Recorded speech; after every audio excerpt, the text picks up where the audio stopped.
What is up, everybody? Welcome to the Week 5 Cash Game Review Show, where every week myself, TJ Hernandez, the director of DFS at 4for4, and my co-host Matt Savoca do exactly what it sounds like. We review our cash games from yesterday.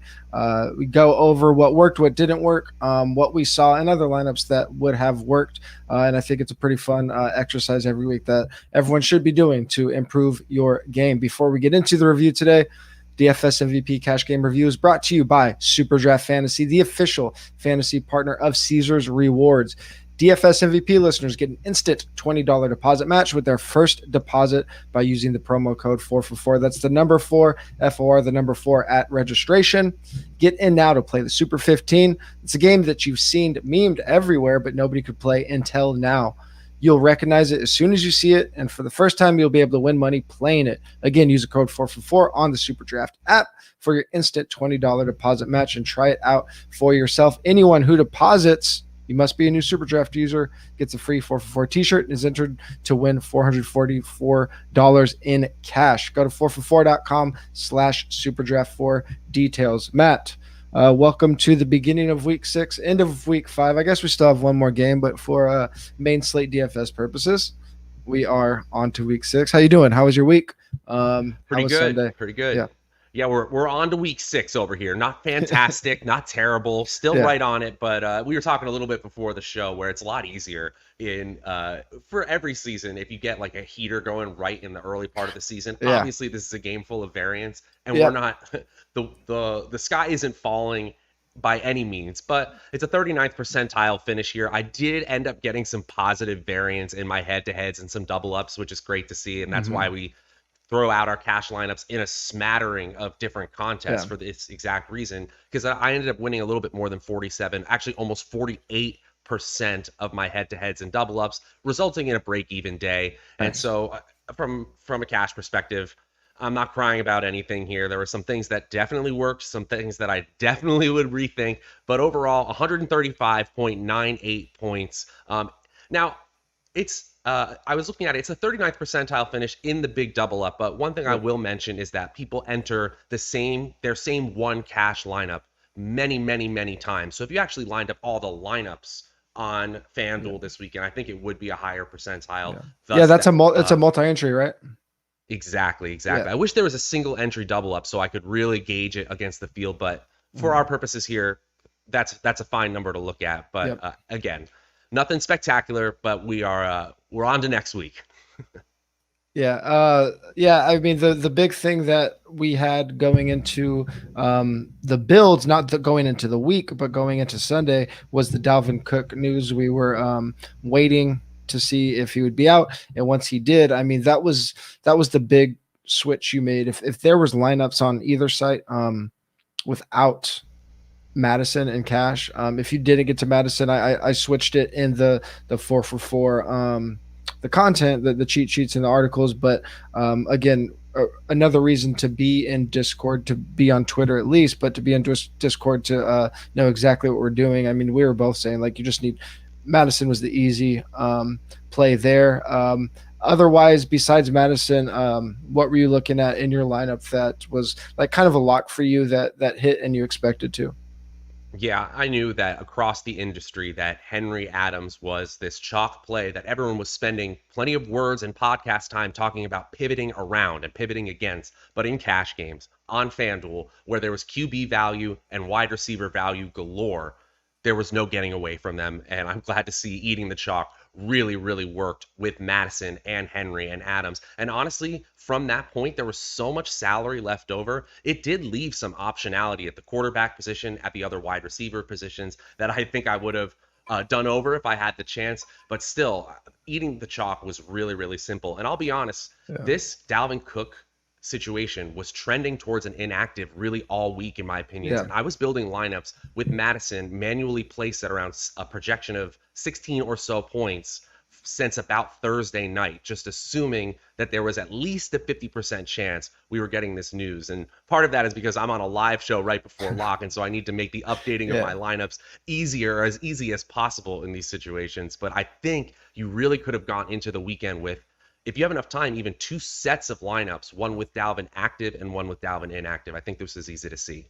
Yeah, that's something that I definitely do, especially in weeks where there is a player like Alexander Madison that doesn't fit the salary profiles of other players that might be in your build. So like this week, I didn't do it on DraftKings, and it was a little bit different. But because we had players like Leonard Fournette and Damian Williams, it was kind of easy 1v1 if you were on if you were waiting for Madison. But if you're looking at like leading up to the week, like you said, a lot of times when we are in these situations, you'll notice like in the 4for4 lineup generator that the projections are kind of split. So I think we had like Dalvin at like 12 points and Madison at like 9 points or something like that. So if you want to do that, you can just lock in Madison and your point projection won't be as high as you might like, but you can still get an idea of what the top plays around that possibility will be still. So that's a good thing to note going into any cash week where we have somebody that might be questionable. You And mentioned actually, that. I have a little sorry, just sorry Oh, to go cut you ahead. off there, but I actually have a little rule there when we do have situation where in our projections, and correctly so, all week we had Dalvin Cook projected for a certain amount and Hmm. Alexander projected for a certain amount. But what we really know is that there is a certain amount of production that may be lost when a superstar player ends up going out of the lineup. So just as a general rule of thumb, what I'll do is I'll add those two players together in case this Yeah, case, Dalvin Cook and Alexander Madison, and then just multiply it by a really conservative amount, say sure. 60%. And that is just my baseline back of the napkin projection for a player when we have this uncertainty. So you can use that if you'd like. Yeah, I like that. I like that a lot. You mentioned once you locked in Madison, Henry, and Adams, you had quite a few options, and actually, it's a really good point to make. We've talked about it on here before, and we had a subscriber actually ask us about this specifically. Like, can we cut down the player pool on FanDuel like we do for DraftKings in the articles? And no, actually, like it's a reason why FanDuel is. I think just from a variant standpoint, a tougher game because we have so many more players that are viable. And I don't think that there is any one perfect answer. Like if it was, we would see a lot of very similar or like exact builds like we do on DraftKings. We don't because there's just that you can get to a lot of really good players. And I've done the FanDuel content. I did it for 3 years at 4for4 before you did. I switched to DraftKings this year, but like that's just the nature of the two different sites. We talk about sites being different. FanDuel's hard because for cash because you have a huge viable player pool. So what were some of your big decision points outside of locking those guys in this week? Yeah, I'm glad you said something about that because I'm not going to lie to Yeah, our subscribers here and say this person isn't a cash play because right. I'm not prioritizing them. You know, there are Exactly. some situations where DJ Moore has had such a great start to a season and now his salary is creeping up to the place of Devonte Adams level. And Devonte Adams and DJ Moore from an opportunity perspective are two totally different players. In that case, it is going to be my responsibility to sort of outline the differences between those players, but ultimately there are tons of players, especially in the premium salary tiers, that you can fit, especially when we have free square running backs. And the Yeah. big decision point for me was the understanding of the Tampa Bay Miami game, its Mhm. shootout potential, and Leonard Fournette just feeling uneasy as a play for me. It was a really Yep. easy pivot. You could literally just swap Fournette for Madison in this lineup.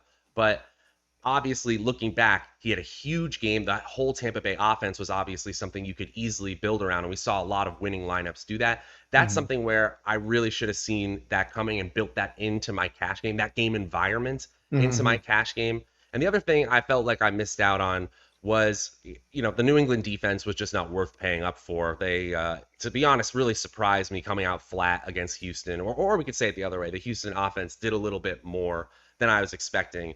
One thing that was technically a miss was Trey Lance at 15 points. Even Davis Mills was a way better value than him. Bottom line, we had better low salary options after the fact, but I'm not going away from the Konami code. He was inches Yeah. away from a rushing touchdown. Talk about a player who a Exactly. couple of plays changed his entire perception of his fantasy day. That's Trey Yeah. Lance. We're still going with rushing quarterbacks in their first start at low salary.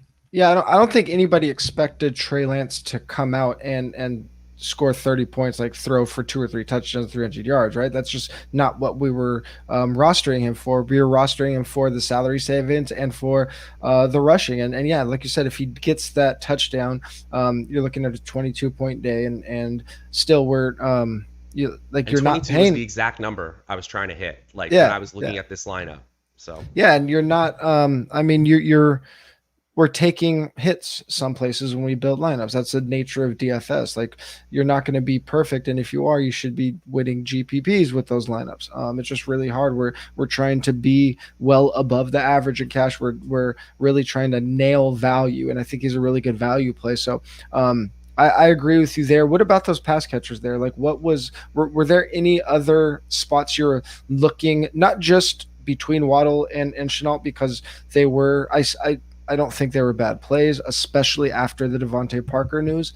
But there was maybe some, not players, but just different salary builds you could have went if you went away from them. So was there anything else that you were thinking about doing besides paying down at both spots? yeah, another thing I was thinking about was just centering around the Dallas New York Giants game, Yeah. especially the Dallas pass catchers. We talked about them a ton, and Dak Prescott too could have easily fit into a lineup even with this type of Mm-hmm. build.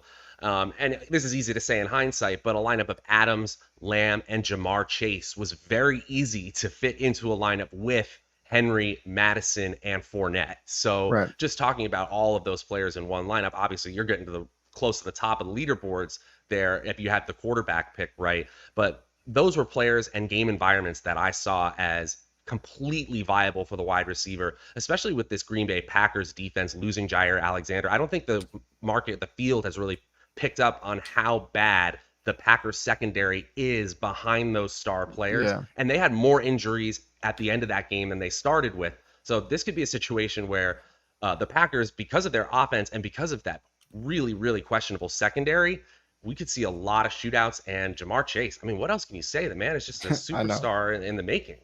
Yeah, And he's and not he priced like it yet. yeah, I didn't see the target shares yesterday, but he led the team in targets, I think by 2 or 3 targets. So we're like, the concern with them was the target share being spread out, and I know T Higgins came off the injury report late to be active, but I mean, if Jamar starts getting, he doesn't even have to be like a 30% share guy. If he gets like a 25, 26% target share, it's going to be all systems go. And you talked about the concept of building around either Tampa Bay or Dallas, and that's really important to know all the time, because we do want players in our cash lineups that can give us the potential to win the week on their own, so to speak. You don't want just floor guys. We always have a combination of floor and ceiling, and usually that is with the premier usage players. But when we do have these coin flip situations, not even just like in similar salary, but where you can build with 2 cheap guys, or like 2 cheap guys and 1 expensive guy, or like 3 middling guys. If the 3 middle price guys give you game environment, especially on FanDuel, where it's harder to make up for touchdowns with volume, I think you can lean into that. We can spend a little bit more time just on some conceptual stuff on FanDuel, because I think DraftKings was really cut and dry. So thinking about that conceptual stuff, what besides lineup builds, like what are some things that you think you can do to give yourself a bigger chance, or that you could have done this week to give yourself a bigger chance? Okay, I will definitely say that from the tight end position, I think I overestimated my ability to project and predict the middle tier of tight ends. Sometimes it Mhm. works, sometimes it doesn't. It's such a highly variant tier of players. Yeah. And players like Mike Gesicki and Noah Fant were certainly popping a lot of projection models, comparing their projections to salary-based expectations. Everything looked all fine and dandy, but what we know about that salary tier of that position has not changed at all. And so we should be looking for structural ways to play our tight end when we don't have certainty, when we don't have safety, when we haven't paid up for a premium player.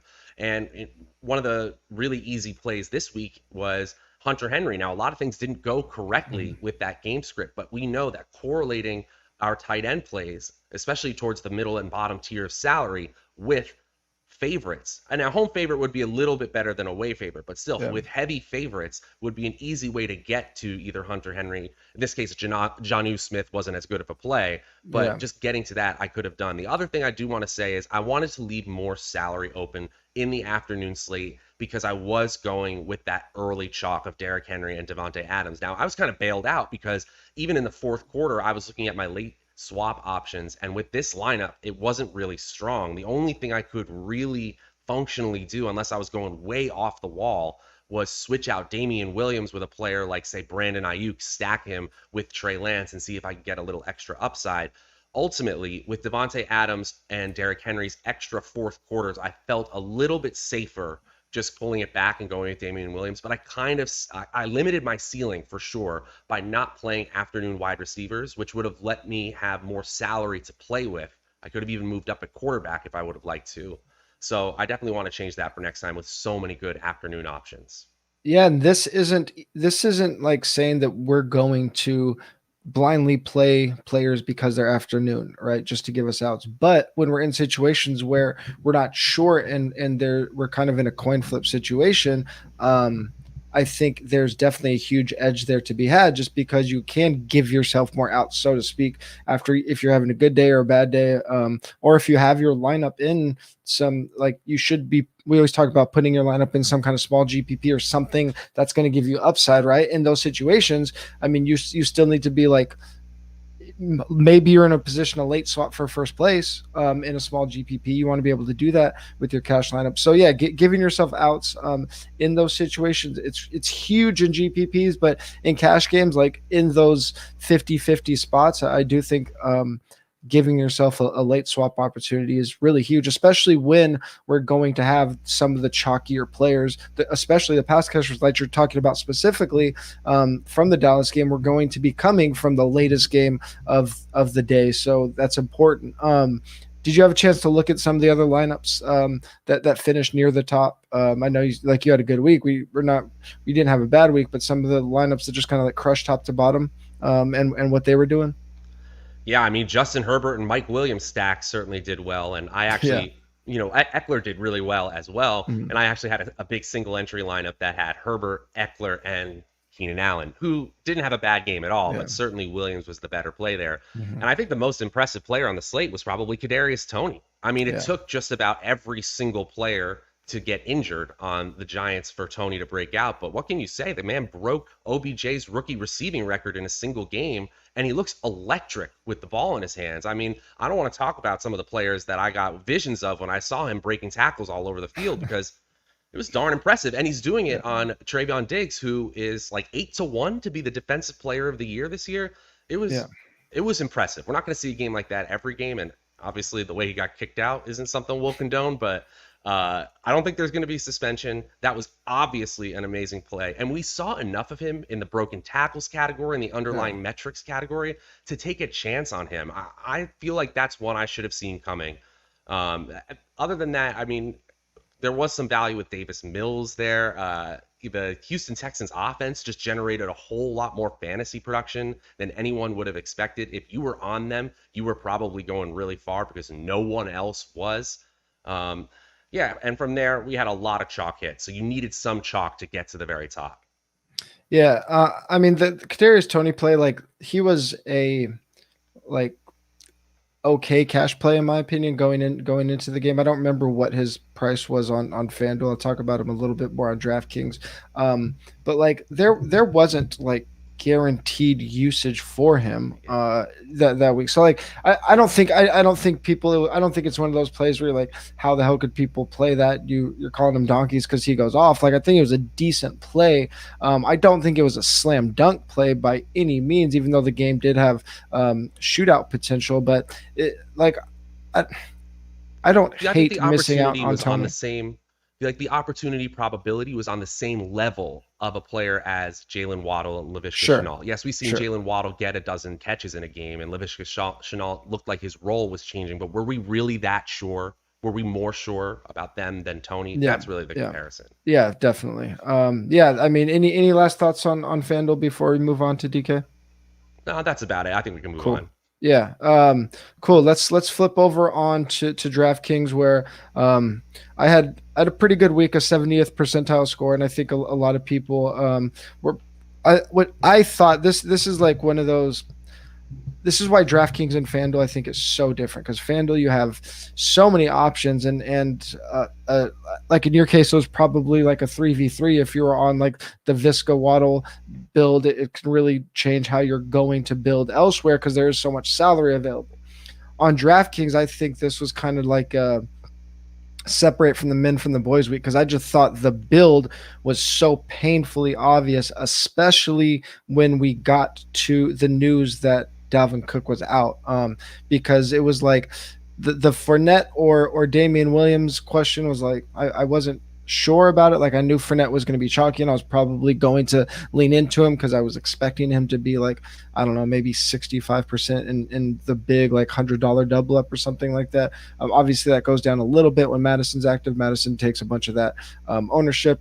He goes up to 77%. It's easy to get to Derrick Henry with both of those guys. But my point is, like, the only really questions that I had about this lineup was like Washington football, and I don't remember what the other. We had another cheap defense on that was valued really high on 4 for 4, but it was like pretty obvious to punt. Jamming Henry, jamming Devontae Adams, and it was like Dak or Trey were really the only two quarterbacks that I was thinking about, and I think it would have got me to like it was a difference between Dak and Evan Ingram, or Trey, and I don't remember who the next tight end that was that I could afford, maybe Noah Fan or something. But the point is that I think the build was really obvious, and this is why DraftKings is really unique in that when we get these situations, I do think the cash game builds become really, really obvious. It was easy to flex a running back because we had Fournette valued as one of our highest players already jamming in Derrick Henry, and then Madison becomes the top value on the slate when he once we get that news. So the only thing where I would say I went different last minute than I wanted to was Evan Ingram, because I wasn't planning on playing Evan Ingram. Like he gets us 10 DK points, but he just kind of fit perfectly into my build that I was making. And then last minute, I just saw him getting so much popularity that in my head, the reason that I didn't write him up and didn't love him, and then last minute just decided to play him, is because if I do think this build is this obvious, and I think this player is going to be egregiously popular for a tight end, 26% for a tight end is pretty high. I'm like, if he does go off, why give myself a chance to like whiff on my double ups or 50-50s or whatever in a week where I think there's going to be a ton of overlap in lineups. So that was kind of my thought process there. So I kind of just went like what I thought the most obvious build there was, and I never really even had Tony on my radar, not because I didn't think he was a good play at 4K. He was cheaper than Shenault and Waddle, but it just didn't like, I just didn't think that I needed to like mix up what I thought was the perfect build to drop down in salary. And then like, I don't know, maybe I accidentally get off of, I don't know, maybe I get off of Fournette, or maybe I get off of Dak just because I can get up to somebody and just do something kind of weird. So, like, yeah, I thought the build was pretty obvious. Any thoughts on like what hit on DK from your end? Yeah, I think this was the obvious thing, and we saw major tournament winners eating the chalk with Madison and Adams. You didn't necessarily need Henry just because of his high salary, but it certainly didn't hurt. Yeah, I understand what you mean when it comes to Tony in this case. And Fournette really was that inflection point where if you went away from it, it actually ended up hurting you. And I think that was really just a gut feeling thing more than the numbers thing, because he was popping, Fournette was, in all of our value metrics. And so hanging on to him, even with that late Madison news, was obviously the right choice. Yeah, if we're going to look at like what what was wrong in this lineup, and again, even though I only get 12 combined out of Waddle and Shenault, like I'm going to do this build 99 out of 100 times, I think. I could have put a little bit more weight on having one of Dak's pass catchers. Amari and CD were both good value plays. CD ended up being the better play, obviously, in that situation. If you try to get up to CD, I think then you get down to Tony kind of naturally. But I wasn't going to have, even though I don't mind having multiple players from a good game, I'm just never going to have Dak, Evan Ingram, Kadarius Toney, and like Amari or CD in my cash lineup. It just isn't necessary. Right. So again, it was fine. Like again, Toney was he was a decent projection, but it just goes into one of those things like when people are asking us what we're thinking about, and like DFS isn't about player projection as much as people think. Like we get our projections to get this skeleton, but then lineup construction, roster allocation, salary allocation, knowing what the field's doing is as important, if not more important, even in cash games where we are looking for value, that I just didn't really think about messing up my build. So again, I think this was pretty straightforward. This isn't one where I'm like patting myself on the back or saying like I did a perfect lineup or anything, but I just like, if you look at this lineup and lineups that were above it, it was pretty similar. It was Madison, it was Henry, it was Adams, and then it was like some combo of like Fournette and Damian Williams, cheap pass catchers. Right. So, some people had AB, some people had CeeDee Lamb, but I'm overall pretty happy with what happened here. So let's go ahead and just jump ahead. Like we didn't spend too much time on DK today, but let's just look at the slate as a whole and talk about things that caught you off guard, real football, DFS wise, or just something that you can take away from the week. If you guys aren't reading the breakout receiver model, I like to pretend that I do any part of the hard work there. Shout out to the data science team. Kevin Zatlukal and John Paulson have just done an incredible job with this tool. Big hits with CeeDee Lamb, Mike Evans, and many more. I'll go over the hits and misses in an article that comes out, I believe, Thursday mornings. But just this is such a great tool. And the big one here at Cortland Sutton as well, went total beast mode. Despite the injury status, despite us talking about Noah Fant as a pivot play, no, it was all about Cortland Sutton. And even though I talked about the Los Angeles defense, I don't necessarily think they played poorly, but I think we saw maybe two of the best run teams and the best offenses in football in Cleveland and Los Angeles. And boy, was that game fun. A lot more yardage and points than I expected in that game. Yeah, honestly, just good to see from a fantasy perspective. And I don't know if Kevin Harlan is the 101 of living broadcasters, but he should be. He's amazing to listen to.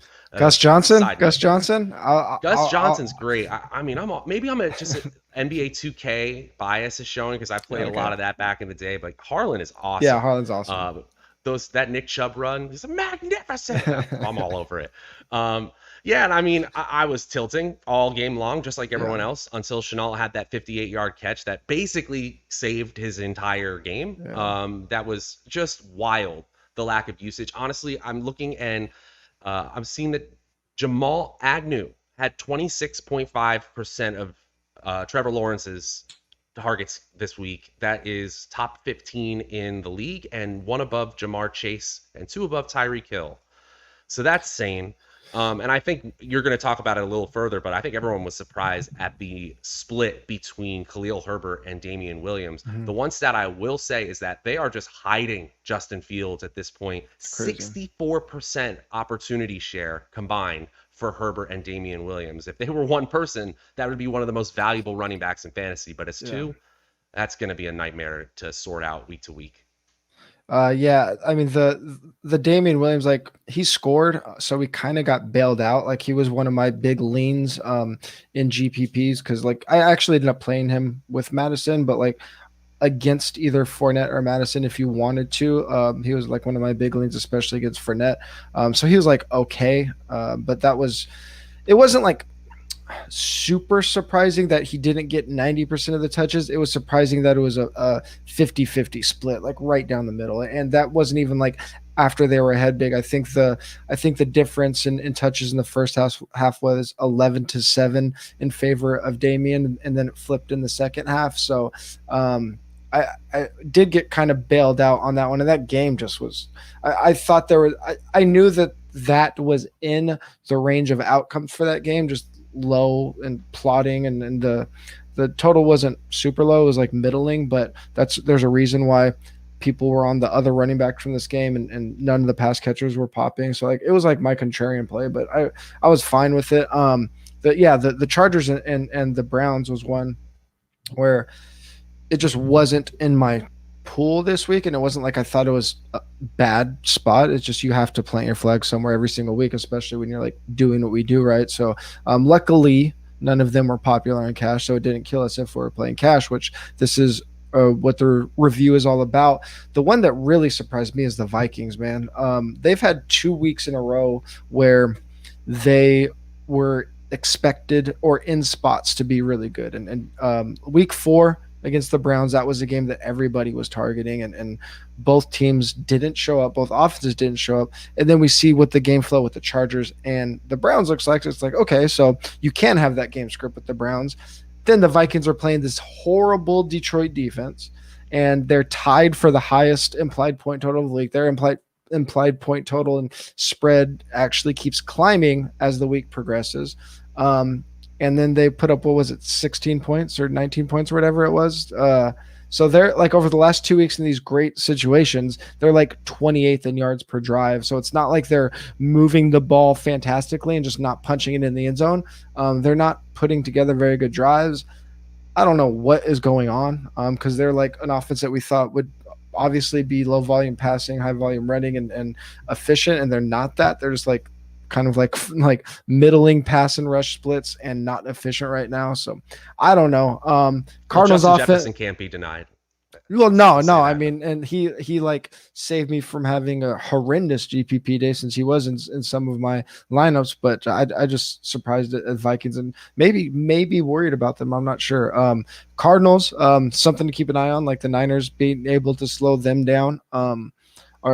Is that something that can continue? I was really surprised that they were that quiet, because that was the other game, like the two offenses I was excited about being contrarian on, the Vikings and the Cardinals. But on the flip side, we did see DeAndre Hopkins get back to that 32% target share. So that was good. And then you pretty much covered it on the Damian workload.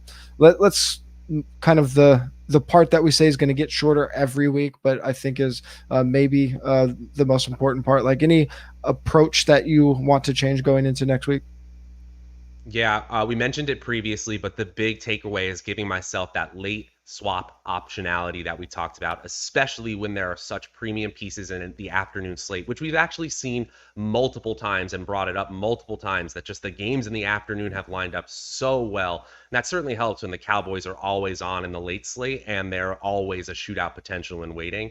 But I'm going to keep working on it, where I'm giving myself more salary options, so that when I know more information, once those 1 o'clock games finish, I give myself more chances to improve my lineups in different ways. Yeah, the late swap is the most underutilized edge in daily fantasy sports by a huge margin in any format. And if you're not using it, you're leaving money on the table. Two things that I'm going to start thinking about a little bit more in cash games is just the difference in possible ownership from high stakes to low stakes. Like you just see, like I mentioned, the build that I said was super obvious. If you look at that $100 and the $100 double up versus the $5 double up, that build was like overwhelmingly like used.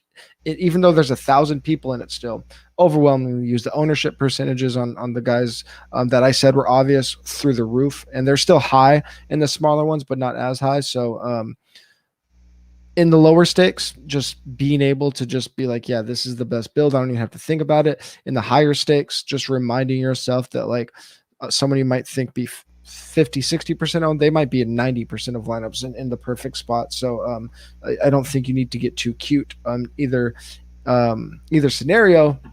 And then another thing that I think I'm just going to start doing from a process perspective, you mentioned it with the variance and head-to-heads versus 50-50s. And I actually noticed it. I had a little bit of negative variance in my head-to-head. Still had a profitable week, but just like it wasn't a 70th percentile score. And obviously you're always going to have some fluctuation there because you don't know who you're running into.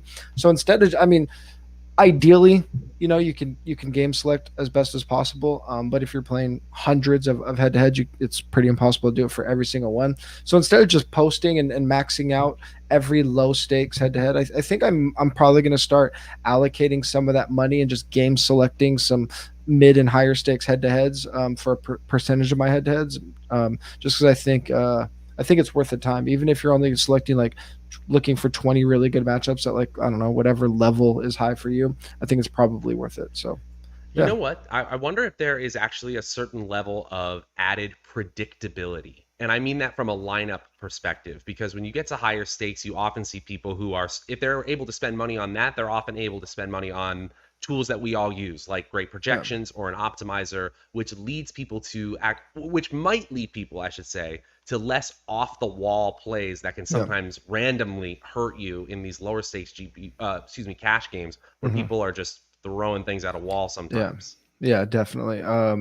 Yeah, it's something I think I'm gonna start paying closer attention to, and maybe we can get like a more scientific answer to it. So, yeah, hopefully, everyone's just getting a little bit better every week, and as long as we're going in the right direction, that's a positive. So, Matt, moving on to week 6. This was fun.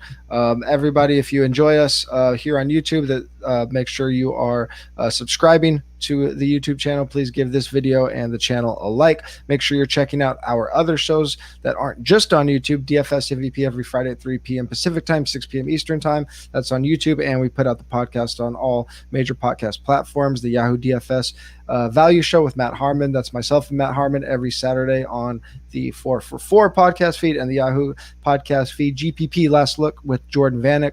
That is for 4 for 4 DFS subscribers only. 8 a.m. Pacific time, 11 a.m. Eastern time on the Discord. You can join in the description below. Make sure you're following us on Twitter. 4 for 4 is at 4 for 4 football. Matt is at Draftaholic. I'm at TJ Hernandez. We will talk to you guys on Friday.